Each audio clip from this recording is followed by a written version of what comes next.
అంటే సంఘానికి వచ్చేటప్పుడు విశ్వాసం ఎలా రావాలి? ఈరోజు నందిగింటి టార్గెట్ చేస్తాడేమో,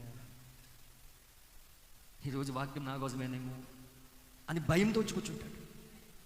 ఆ సంఘం ఏంటి? భయంతో వెళ్తా ఉన్నారు. కానీ విశ్వాసం ఎలా రావాలో తెలుసా? దేవుడు నాతో మాట్లాడాలి, నా సంఘ కాపని పరిశుద్ధాత్మతో అభిషేకించాలి, ఆ బలిష్ఠుడైన దూత రంగంపైకి రావాలి, ఆ వాక్యం ద్వారా నేను ఆమేన్ చెప్పాలి, స్వేచ్ఛగా దేవుడు స్తుతించాలి, ఆ వాక్యం ద్వారా అభిషేకం పొందుకోవాలి, ఆ వాక్యం ద్వారా నేను బలపరచబడాలి అని. కొన్ని సంఘాలు ఎలా ఉంటాయి తెలుసా? ఇక ఈరోజు ఎందుకు వచ్చాను బాబు, మొత్తం ప్రసంగం నన్నే టార్గెట్ చేశాడు. భయంతో కూడిన ప్రేమది, చట్టంతో కూడిన ప్రేమది. అలాంటి సంఘంలో పరిశుద్ధాత్మ పనిచేయడు. భయం పనిచేస్తుంది, చట్టం పనిచేస్తుంది, పరిశుద్ధాత్మ రాడు.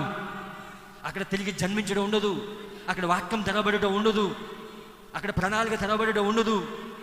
చట్టంతో పరిపాలించకూడదు సంఘ కాపరి, భయంతో పరిపాలించకూడదు సంఘ కాపరి.